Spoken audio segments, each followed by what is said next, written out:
ಒಂದು ಸ್ವಲ್ಪನೂ ಕೂಡ ಅವರು ಜವಾಬ್ದಾರಿಯಿಂದ ಕೆಲಸ ಮಾಡಲಿಲ್ಲ. ಇಂಥ ಬಿಜೆಪಿಯವರಿಗೆ ತಕ್ಕ ಪಾಠವನ್ನು ನೀವು ಕಲಿಸಬೇಕು ಅಂತಕ್ಕಂಥ ಮಾತುಗಳನ್ನು ಹೇಳಲಿಕ್ಕೆ ಬಯಸ್ತಾ ಇದ್ದೇನೆ.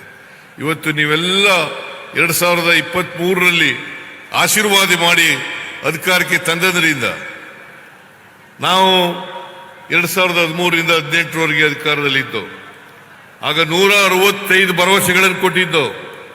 165 ಭರವಸೆಗಳಲ್ಲಿ 158 ಭರವಸೆಗಳನ್ನು ಈಡೇರಿಸ್ತೋ. ಈ ಸಾರಿ 2023ರಲ್ಲಿ ಅಧಿಕಾರಕ್ಕೆ ಬಂದಾಗ 593 ಭರವಸೆಗಳನ್ನು ಕೊಟ್ಟಿದ್ದು.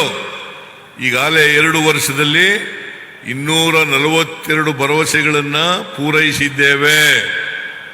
ಇನ್ನೂ ಅಧಿಕಾರದಲ್ಲಿ 3 ವರ್ಷ ಇರ್ತೀವಿ. 3 ವರ್ಷದಲ್ಲಿ ಎಲ್ಲ ಭರವಸೆಗಳನ್ನು ಕೂಡ ಈಡೇರಿಸ್ತೀವಿ. ಕಾಂಗ್ರೆಸ್ ಸರ್ಕಾರ ಏನು ಮಾತು ಕೊಡ್ತದೆ ಜನಗಳಿಗೆ ಚುನಾವಣಾ ಸಂದರ್ಭದಲ್ಲಿ, ಆ ಮಾತುಗಳನ್ನು ಈಡೇರಿಸತಕ್ಕಂಥ ಪ್ರಾಮಾಣಿಕ ಪ್ರಯತ್ನವನ್ನು ಮಾಡ್ತೀವಿ.